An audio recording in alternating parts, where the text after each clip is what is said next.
Footy's always been a conversation in our house.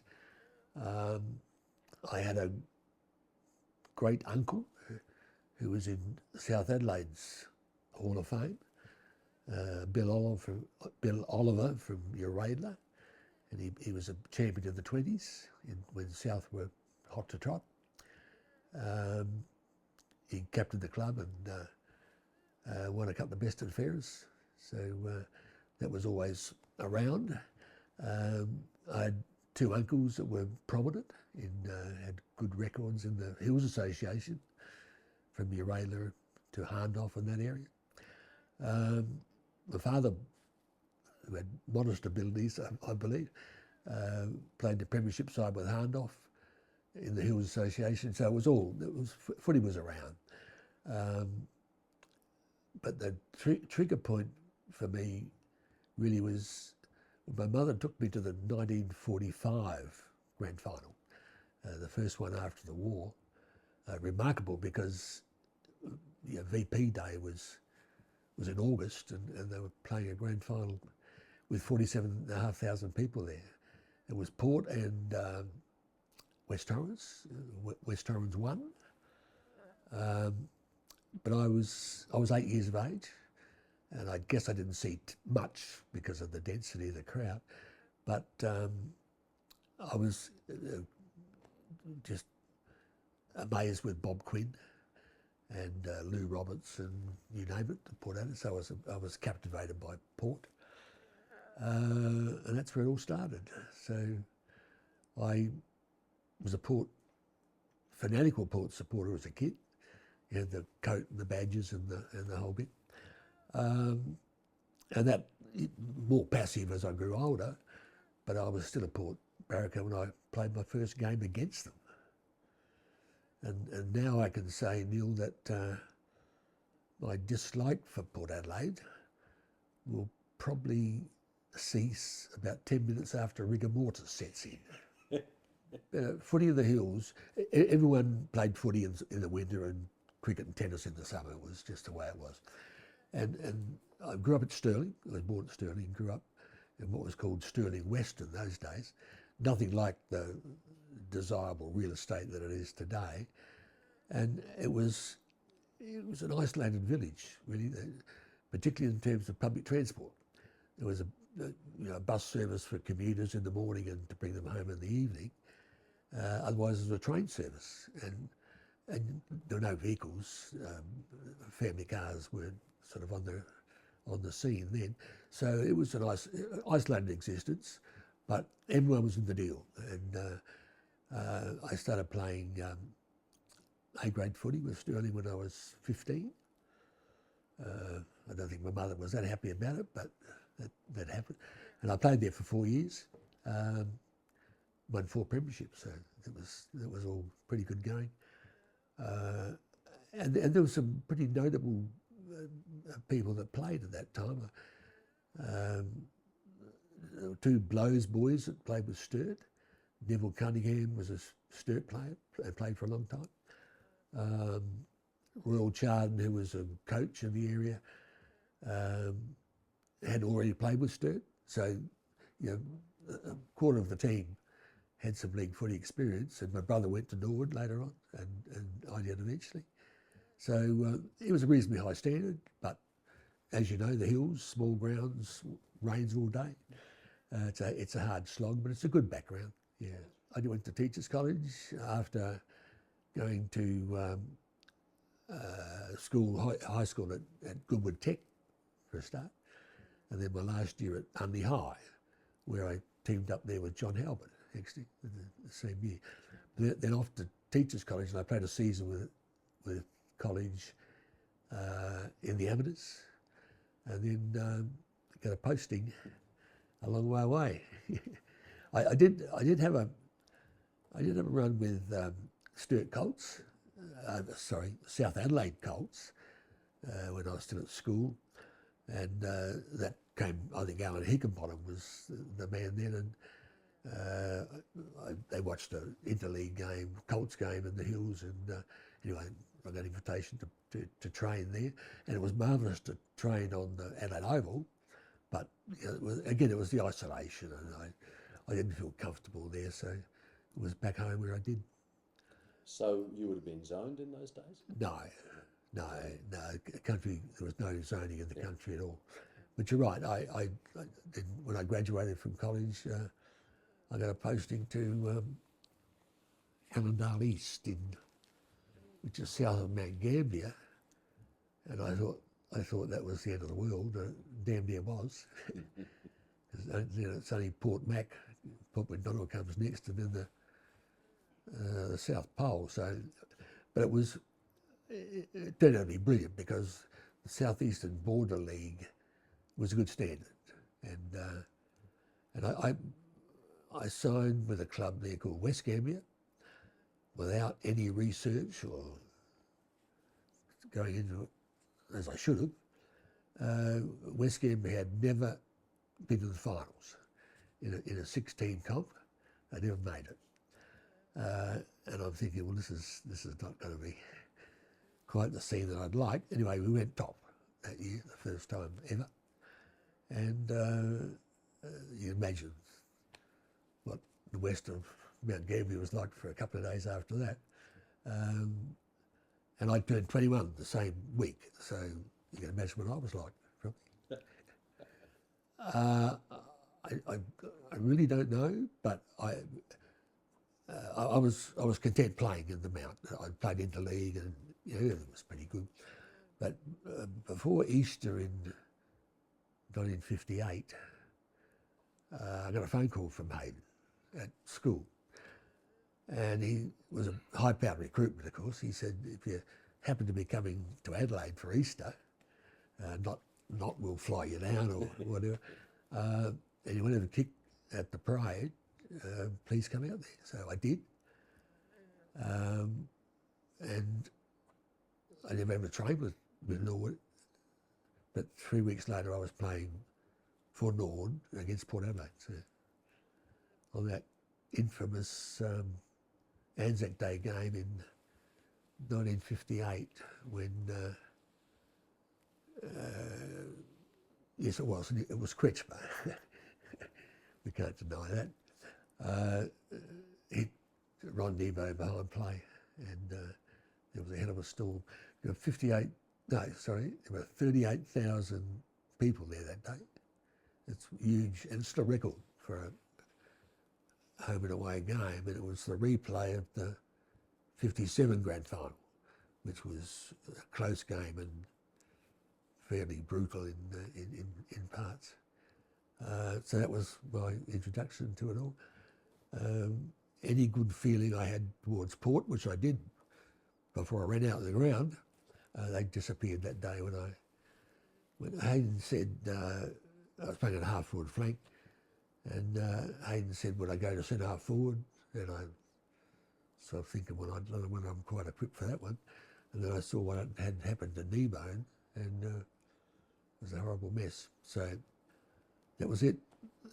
That's all Norwood. I used to fly up from Mount Gambier in the DC trees in the old days. But in the first school term, a transfer was organised for me,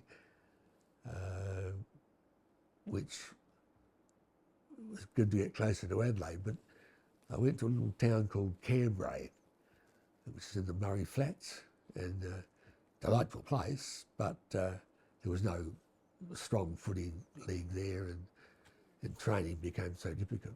At that stage, I had not trained with Norwood at all. So one night a week I could get to Adelaide. It was about 50 miles, but some of the treacherous hills roads and some horrible dirt roads.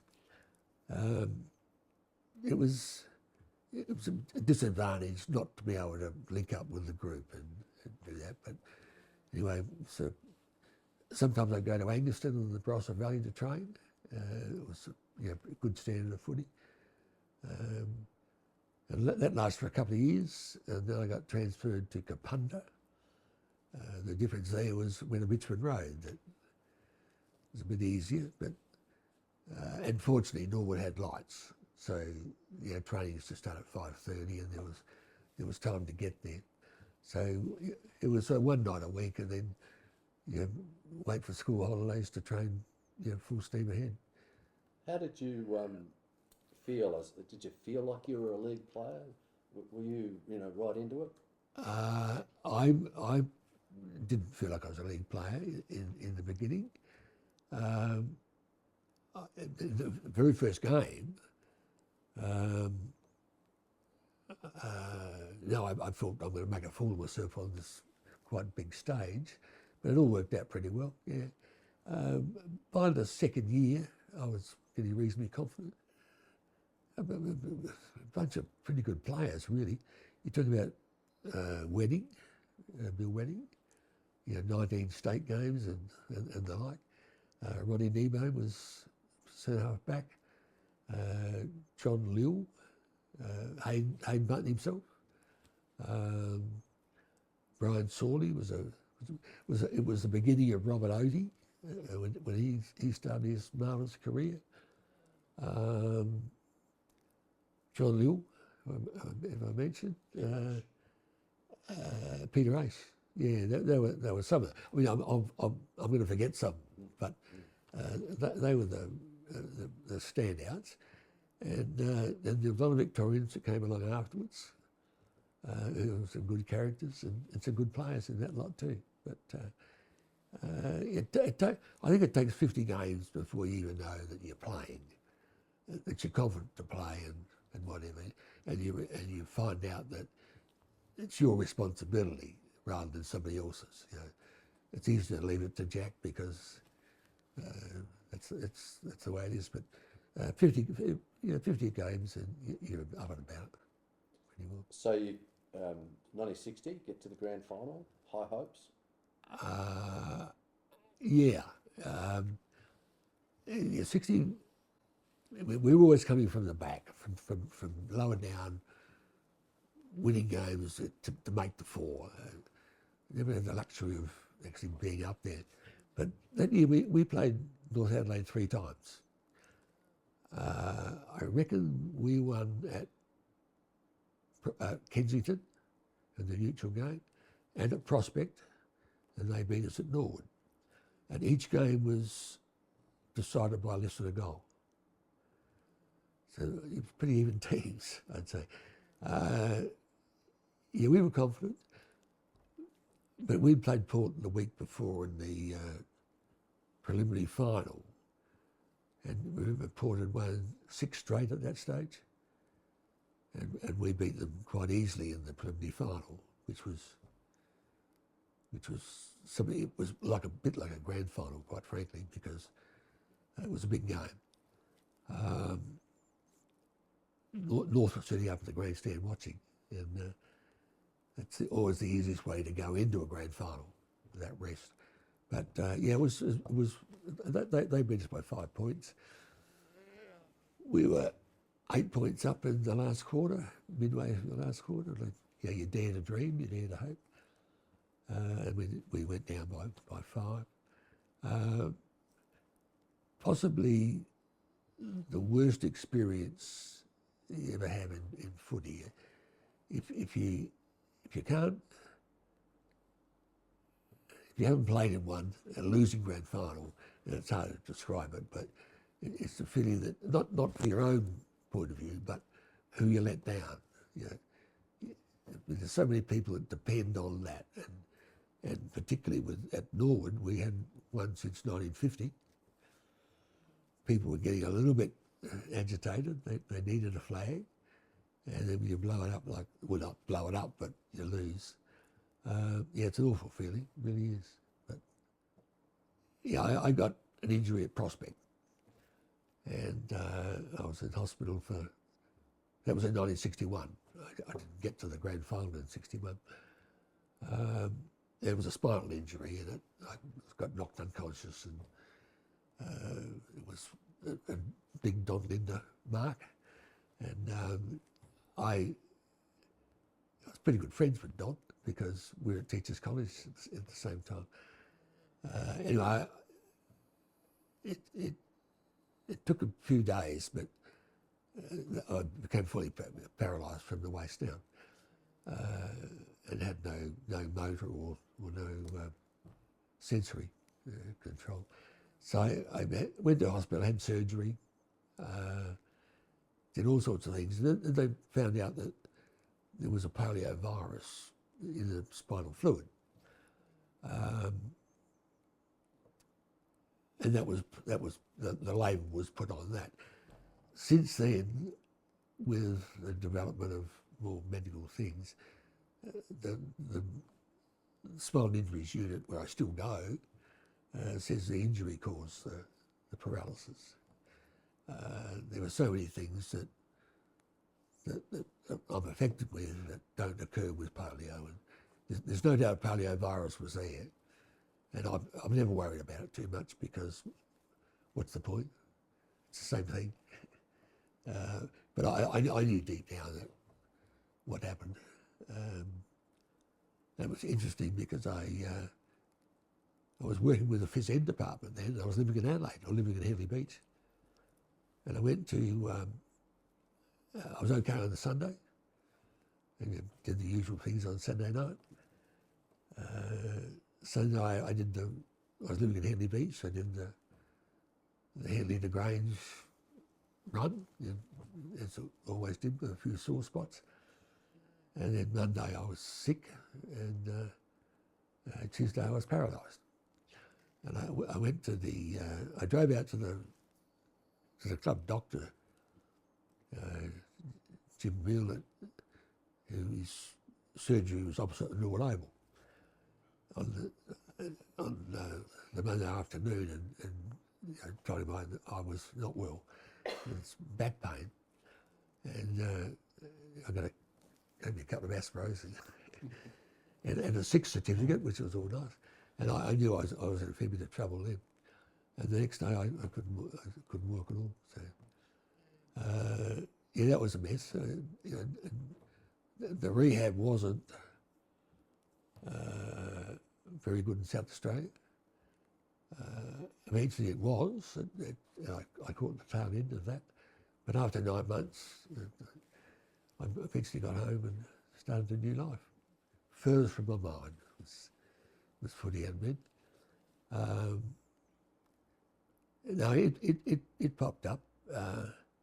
But Bert Balderstone, who was an incredibly good man and a good business, he stepped in to help with a Wally Miller benefit fund which Norwood organised. And it was a fund they started to try and give me a bit of a hand. Because I was married, had an 11-month-old baby, and things were, and I got superannuated on the grounds of invalidity, so things weren't looking too good. And they built a house for me.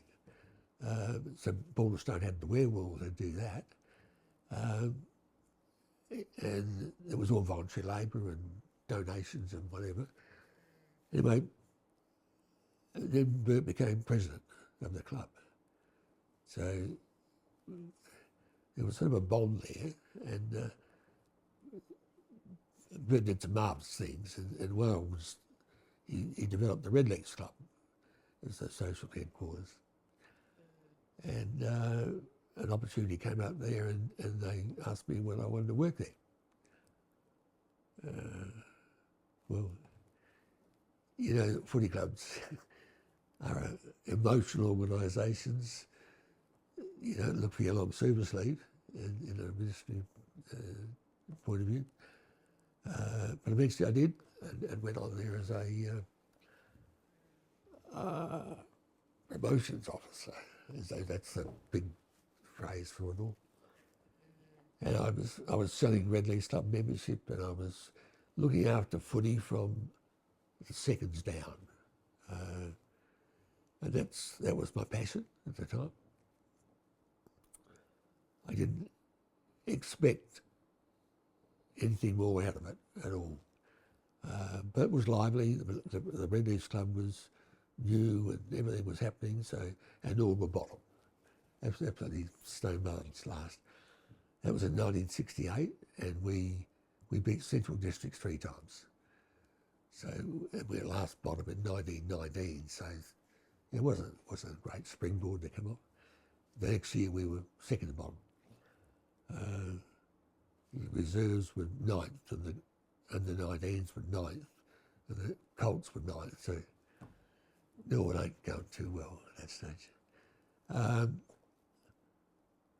Ron Kitchen was the CEO, and Ron dropped out in 1970, and Bert, who was the president then, said, "You've got the job."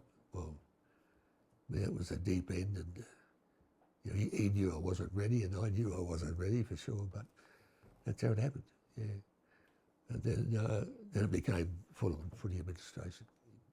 Bert Balderstone was an incredible man, but there were two people, elderly gentlemen, Ern Wadham and Eric Johnson. They'd both played in the 20s. Eric had been treasurer for 50 years, a retired public servant. Ern had been secretary for 17 years, and they worked as volunteers in the office. They gave me a conduit to the past, to the history, and they were always supportive, looking ahead. So I was lucky in that respect. There was another one back further, which was Tiger Potts, that had the philosophy and the whole bit. He was the head trainer at the time. Unfortunately, he died in the mid-60s. But he was one that also filled me full of Norwood. I'll never forget that. So, they were the people. And then, of course, it grew and grew and grew from there. Yeah, well, Keller was different. But he was marvellous, Keller. He took us to a grand final in 57. We ran fourth in 58. And we had to make the finals in 58. We had to beat Glenelg by 11 goals at Glenelg to oust West Torrens, who were in fourth position.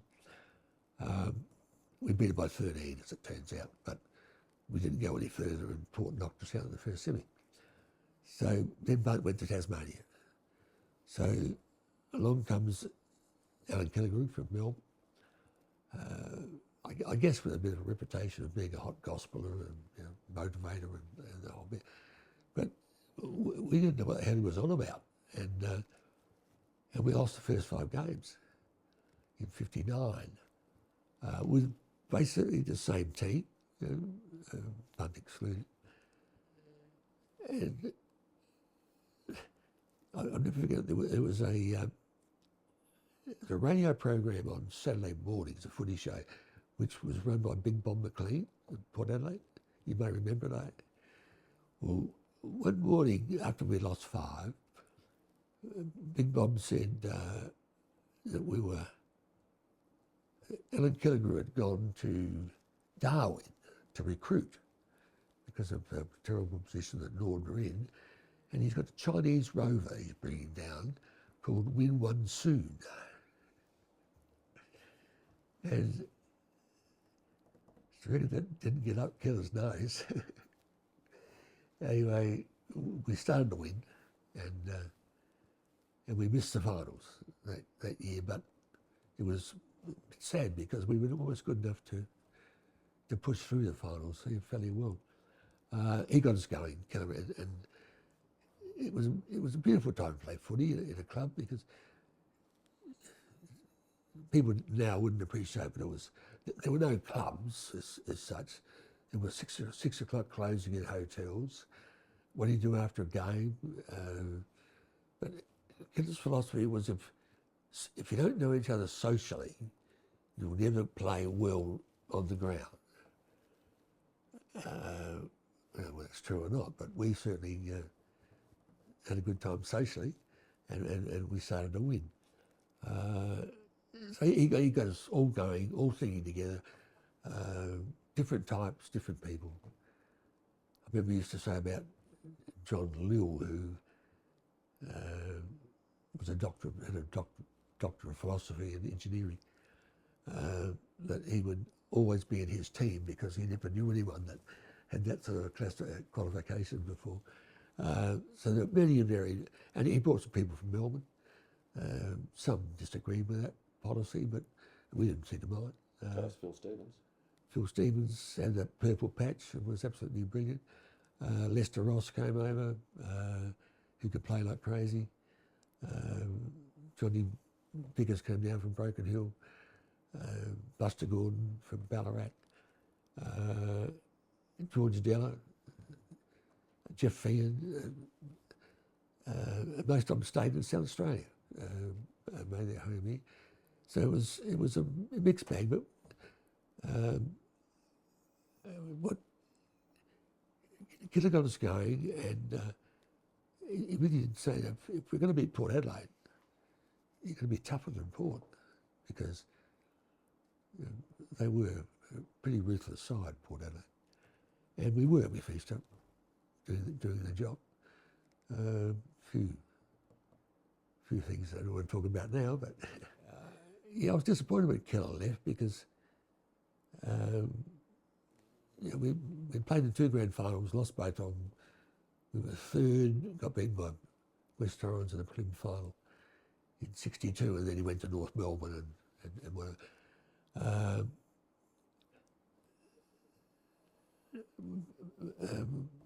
In that interim, Bunt came back again and coached.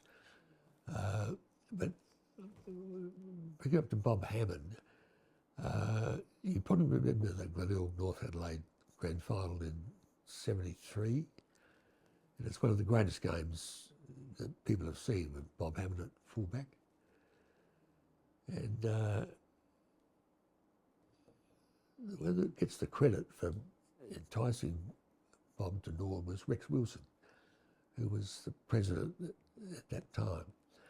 Rex had seen that game, and that's the character or the quality that Norwood must have to go any further. And it did. And Bob taught us to win. That's really what it amounted to. And he brought some good ideas in. He revitalised the phys ed side of things. He was way ahead of his time there. He brought in specialists to do this and whatever. New training methods and the like. But I'd say that Rex was the catalyst for that to happen. When we were struggling to find someone. Well, we actually tried for Paddo first, and he wasn't moving from North, so Bob Hammond became the target. Yeah. Bob Hammond played 16 games. He was buggered at the time, but he had to get rid of the teeth. And Jakes, he had this little towel. Yeah. No, they revolutionised things. Triple Jake's ground behaviour. There's a bloke called Ted Zeitz, Chris Woods, that formed the group behind Hammond, and they did some work. Yeah, they were manually plotting player movements way back in the mid-'70s. Providing statistics that were unknown to other people, really. Yeah, well, Craigie later on, Craigie was a player in those days, but yeah, these guys were really advanced, and it was something that Hammond did with an open mind.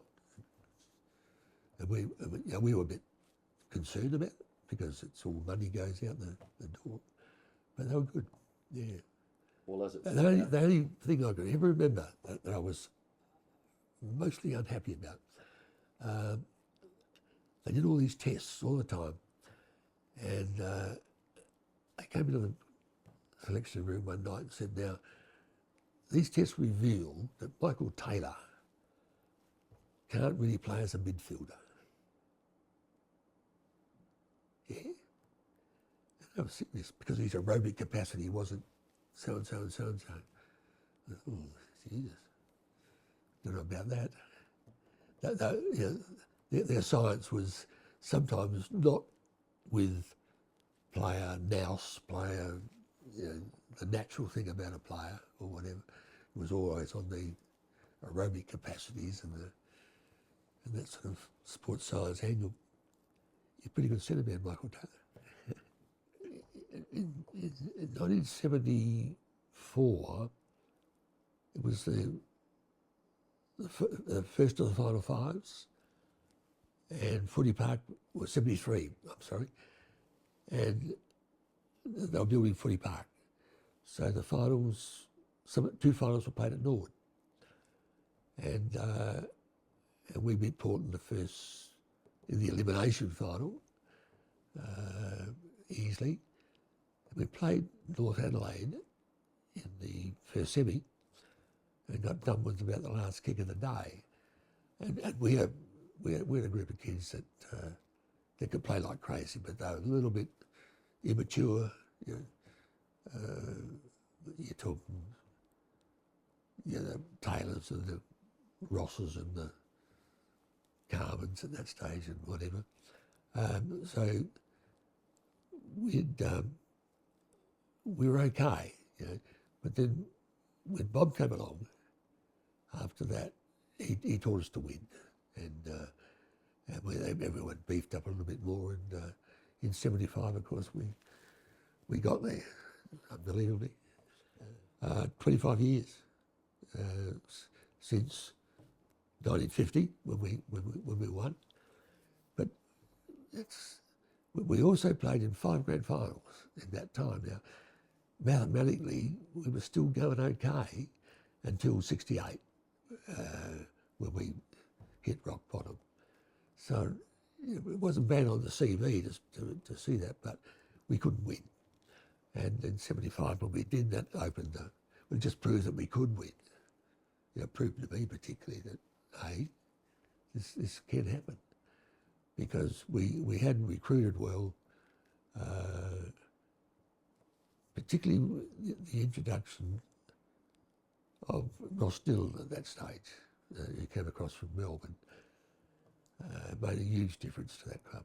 And then with, you know, blokes like John Witt and the maturation of other players, Neil Button particularly. And then the kids came along, the Jim Teals and the Michaelanis and those blokes. When Bob came, he asked me to be a selector. And I always wanted to be a selector, quite frankly.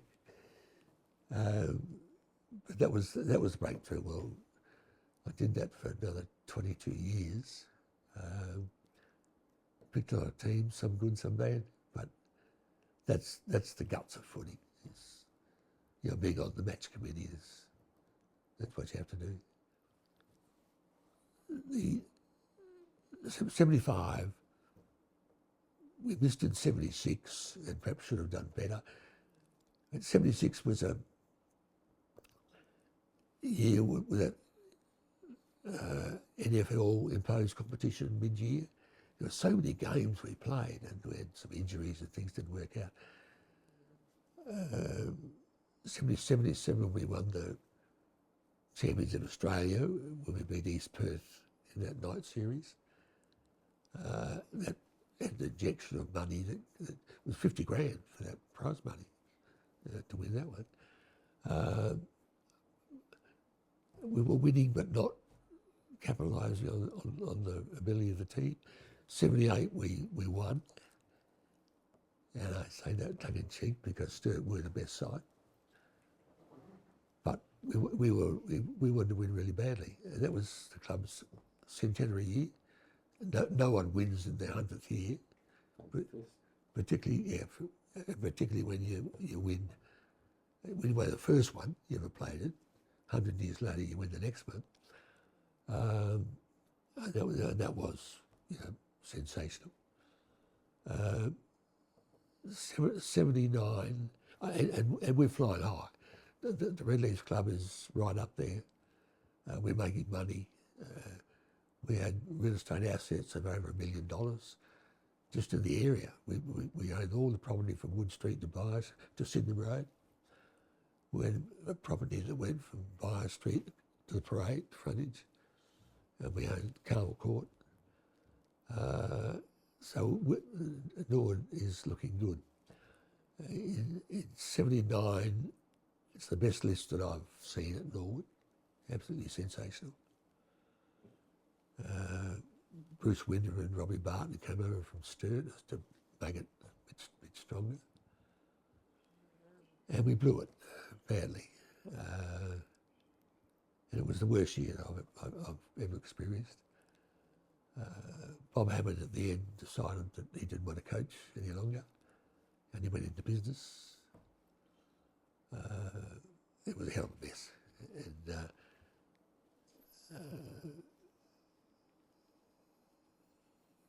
things started to go off the track financially just after that, when we invested in a property, in a shopping centre for a 18-month, 2-year return of a fair bit of money, and the joint venture partner went broke, and Norwood owned a shopping centre, which we had no idea what we were doing, and we lost a lot of money. So, and that really set the club back a long way, and then entered Neil Barb, and we were away again, but always with restrictions. When Bob Hammond quit,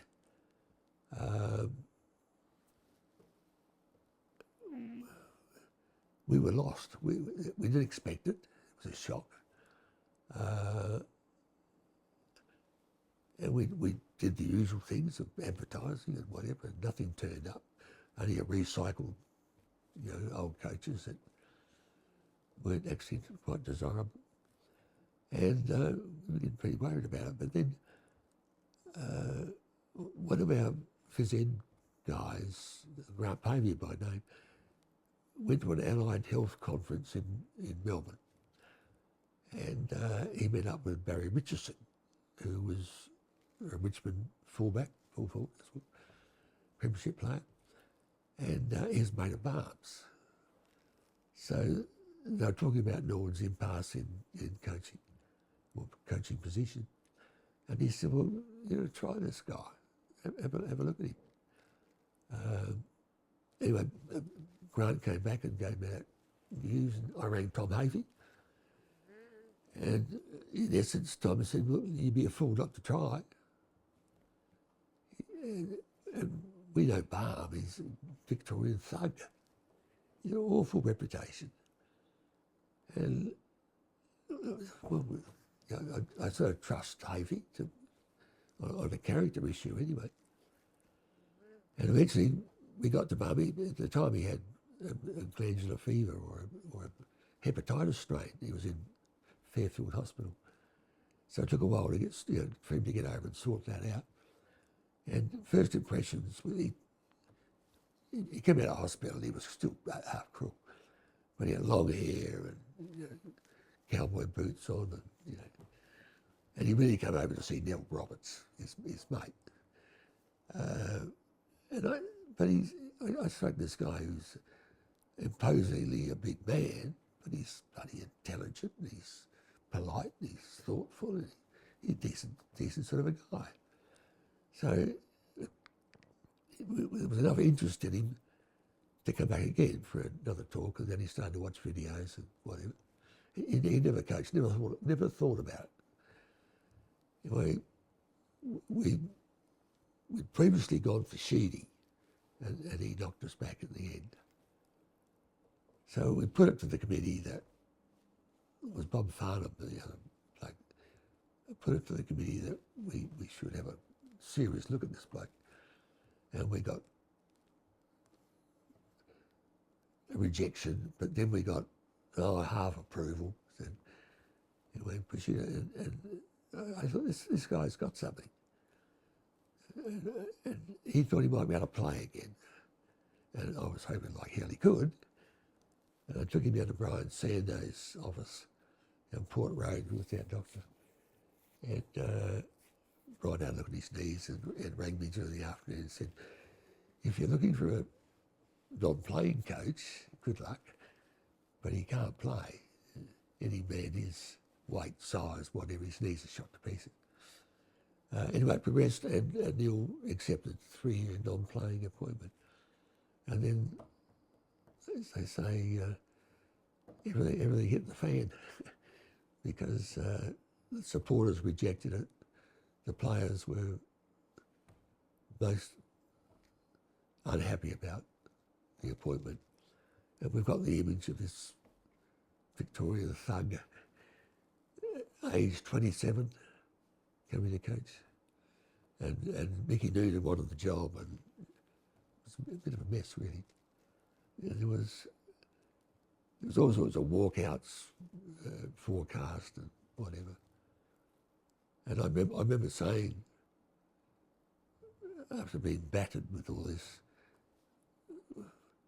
there'll be 20 blokes run down the race on the first game, and they'll be wearing red and blue, and they'll be trying, and they'll be Norwood. Anyway,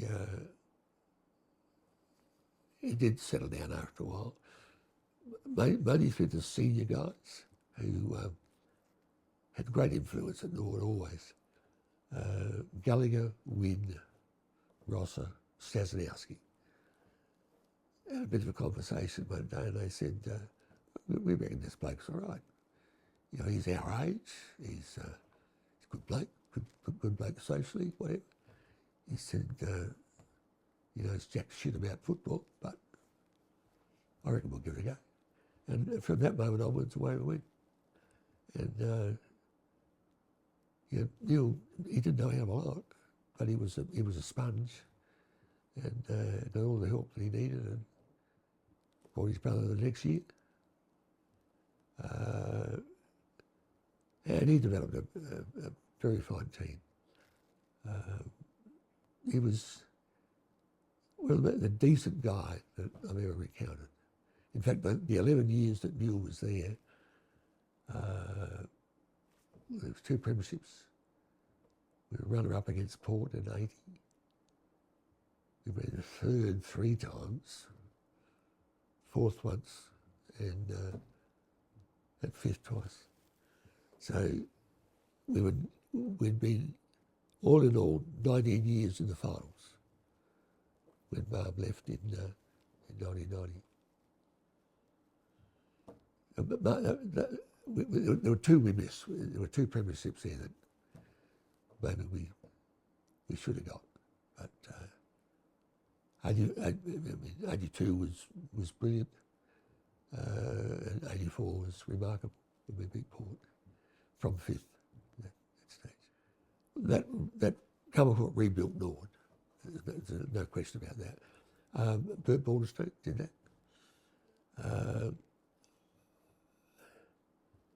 Bert, who wasn't a real footy nut, you know, he wasn't like me or other people, but he was a man of great vision. And he said, look, this is tin shed keg of beer stuff, this Norwood Footy Club. You live under the grandstand, standards of no idea being up to it. We've got to get some people, and we've got to recruit. And if we do that, we've got to have somewhere for them to live. And boarding houses were drying up a bit at that time. So he bought a villa up in Kensington Gardens at Mile Avenue, put in 6 motel-style rooms, and then later put in another 6 with a swimming pool, ablution blocks, you know, common lounge and all that sort of stuff. It's a fantastic place. And he said, you go out and get some players. Half of the 1975 premiership team come out of Calmacourt. Craig, Button, Rosser, Jenkins. You know, it just goes on. Turnbull, fantastic place. John Wynne was self-elected head prefect. Yeah, it was a brilliant organisation. Not easy to manage, mind you. 24 kids, bit of testosterone floating around at Carmel Court. First of all, Mrs. Butchart, Gil Butchart's mum. They came from Mount Gambier, and she was fantastic. A Scottish lady. She left, and typical Balderstone, we were close to finalising the Carmen clearance, and he decided to bring the whole family to Adelaide and put them in a house, and then later on she became the house mother and did a brilliant job. Yeah, fantastic job. It was so close to Kensington Gardens Reserve, and that was a second training ground. There were standards at Carmel Court, and whilst everyone didn't make it to the highest grade, suddenly Norwood were Stanley H. Lewis winners, as the best in all grades. It was brilliant, it really was. We even boasted a Test cricketer. Peter Sleep was one of the lads that lived there when Kensington brought him up. State cricketer John Nash was there. I think John played 50-odd Sheffield Shield games. So it was a bit, many and varied. But it was a Balderstone initiative. It was really supported by OT as well. And I had to manage Carmel Court. Carmel was the best footballer I've encountered at Norwood. The most talented footballer. Together with a lad called Malloy. Remember Graham Malloy? He won a Tassie medal, but he wasn't long at Norwood. He went to Melbourne in 1970. Carmen was remarkable, outrageous ability. Yeah. And he had his own demons. When Robert Odie left Norwood, Carmen couldn't accept Hammond. There was a bond between Odie and Carmen that it was unshakable. It didn't help Philip, by the way. But he never settled down in 74, and we knew it was inevitable that he would go to Collingwood, because Collingwood had refused to clear him in the beginning, and he lost 2 years of his footy life, virtually. Oddly enough, when he left, we won. So sometimes, that genius doesn't always translate into winning a game in a team sport. But that was a messy business, really difficult. Adamson, the ramifications of Adamson are so wide flung. He was a West Perth player. He'd already played 2 games in 78 with West Perth, and he wasn't being well paid, and he wanted a contract, and West Perth didn't come forward. So he was anxious to get out. He was a friend of John Wynn's. John introduced him to Norwood, and he and his wife came over.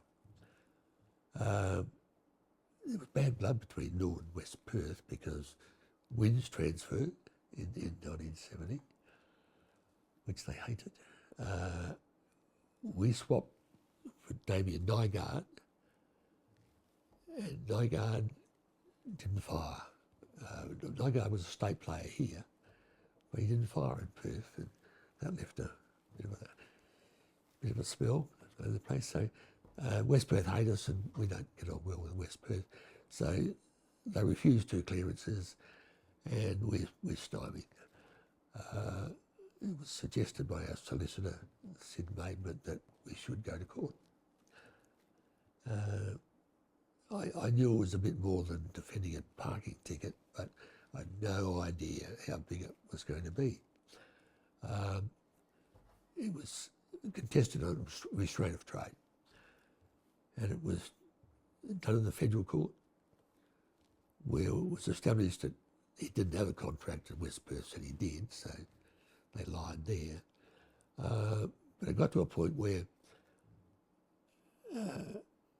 it had to be proved that football clubs were in fact corporations to be in the Act for restraint of trade.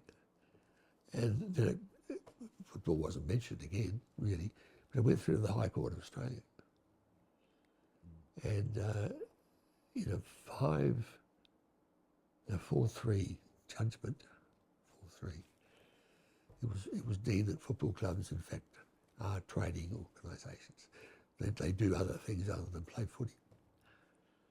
So there was interlocutory relief for Adams to play, and eventually it was proved that he could play. So that's mid-year before he starts. And he can play like crazy too, Adamson. And he started to develop, and we all know that in the grand final in 78 he kicked 5 goals, which were all pretty important. And we scraped him by a point. It was one of the biggest days of his life, yeah. It was worth it. Oh, it was a huge amount of money to do it, but why it was worth it, and my own motivation for doing it was that I remember the Carmen thing, where you remember all these little things where football's unfair. Shearman, remember Shearman? West Torrens had to stay out for a year before he could play with Sturt. And there are others. The rules were wrong.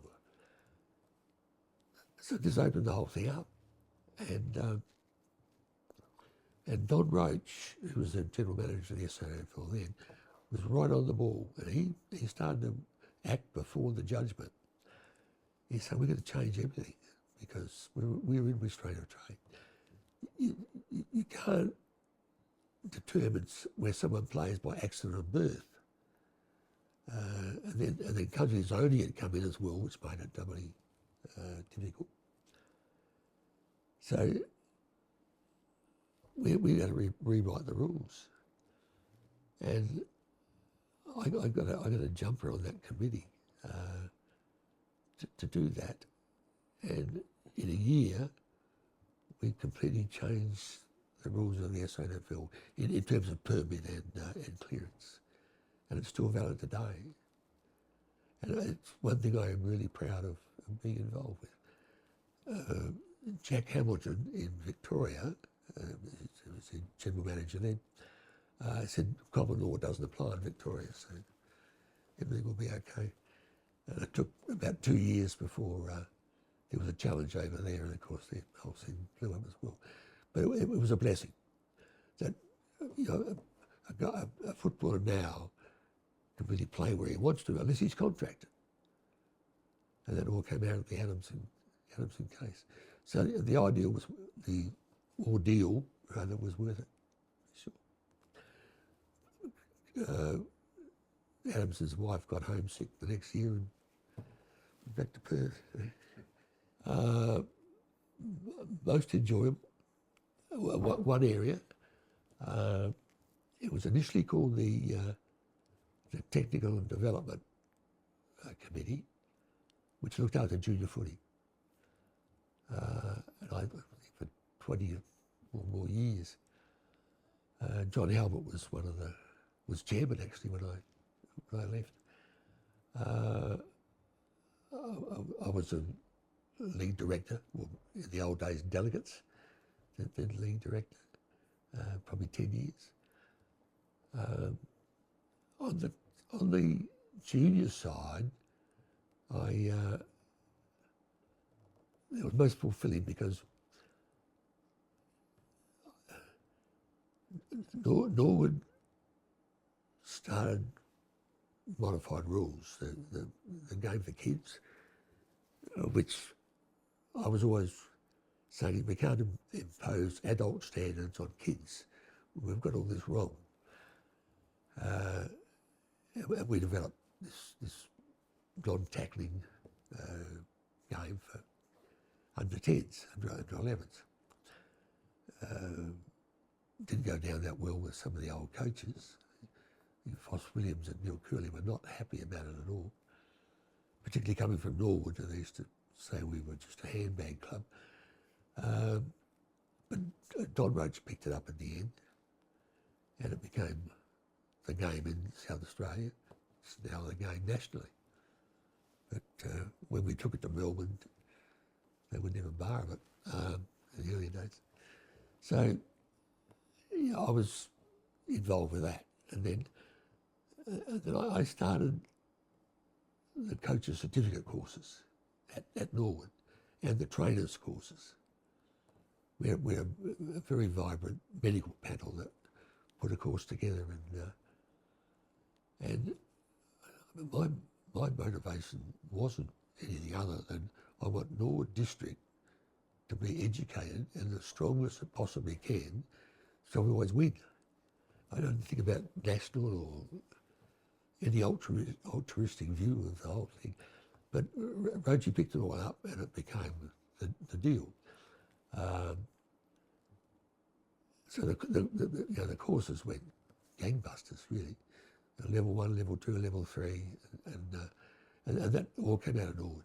There's a couple of guys out there, Robin Phillips was one, and Keith Martin, who were both school teachers, high school teachers. They were in charge of junior footy, and they were brilliant and helping to put all this together. So that went into the Technical and Development Committee, and that became statewide and everything. So that was all pretty good. And now, of course, the Victorians reckon they did. They reckon Oz kicks their game. I was on 3 expanded VFL committees. A lot of people probably don't know, but we started this in 1981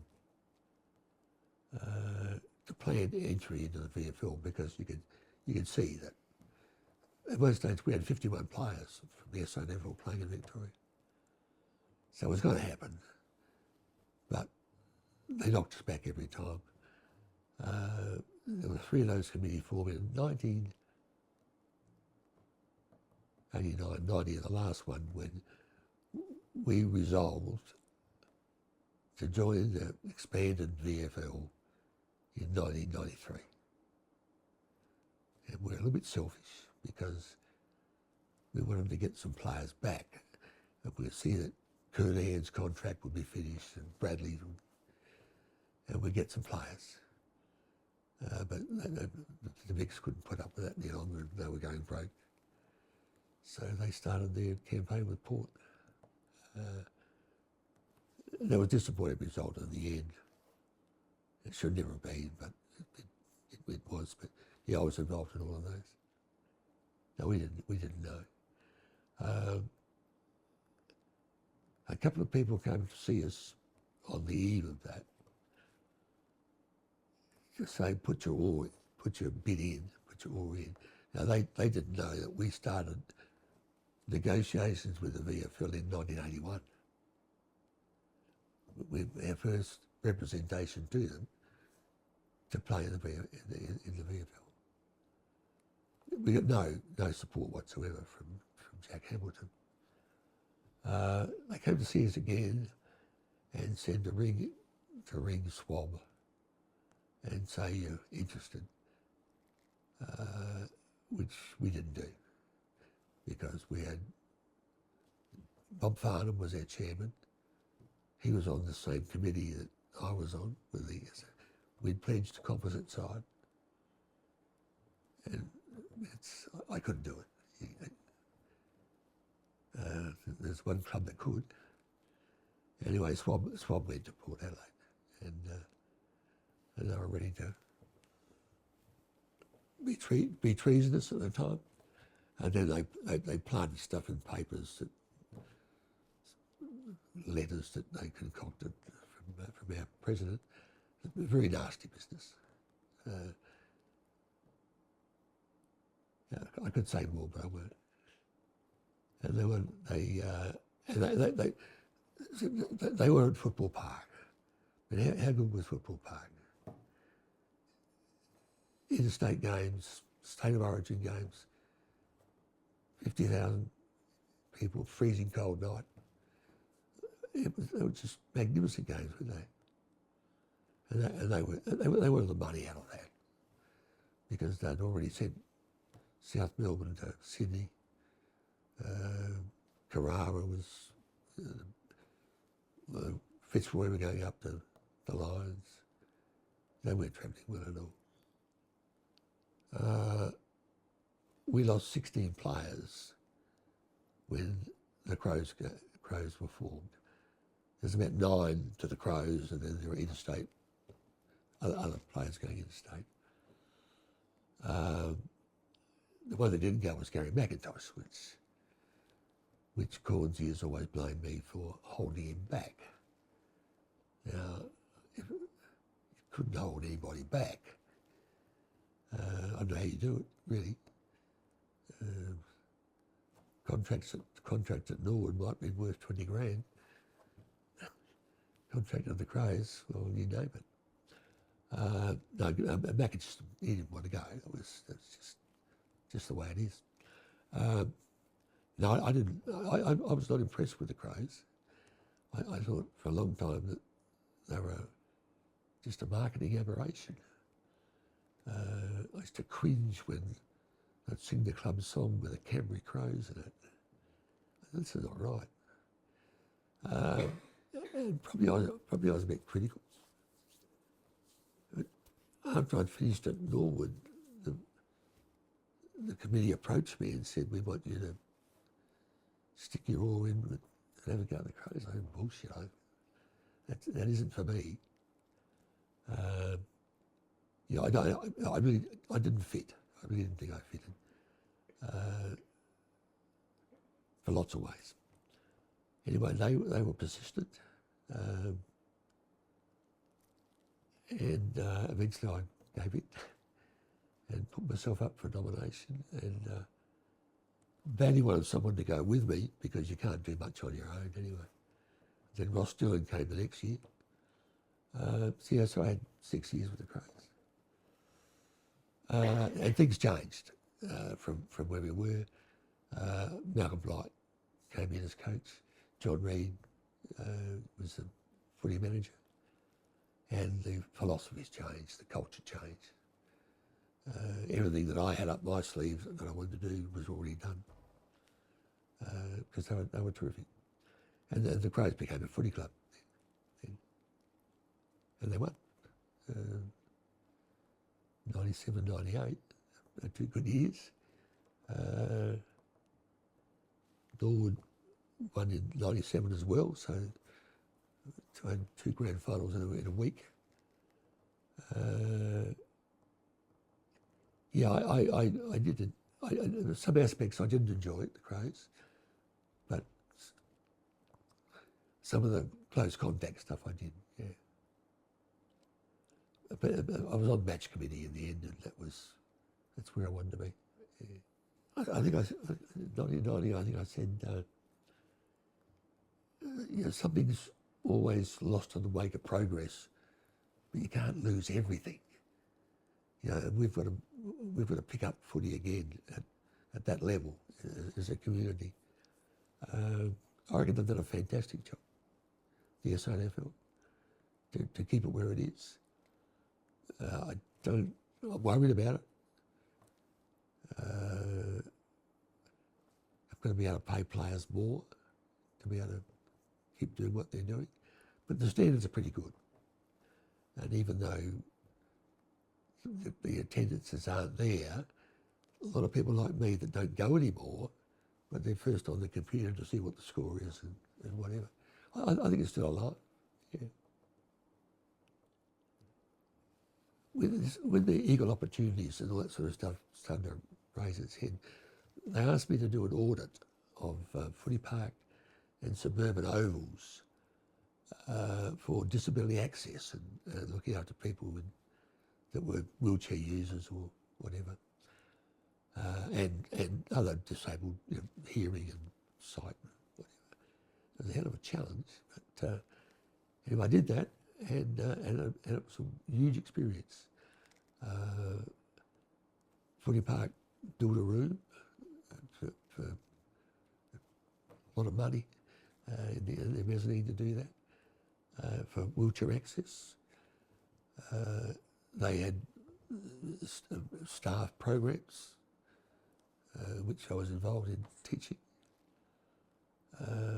And most of the clubs came to the party and did the best they could under circumstances that were difficult for them, because you can't fix up old buildings. But that was a good 2 or 3 year exercise that I thought was worthwhile.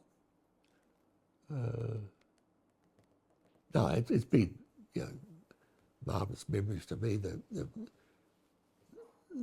players at Norwood have given me the greatest buzz. I think all of them, I saw their first game and their last. So that was more gratifying. I've always said that, when I count my blessings, I always count Norwood twice, because it's been the life, pretty fulfilling in that respect. Yeah, but the only other thing really, in all at Norwood, there's one guy that stands out is John Wynn. We sometimes forget. John Wynn he had arthritic ankles and he was bugging. And he used to start halfway through the year and finish off. But he was enormous influence on what Norwood did. Brilliant thinking man.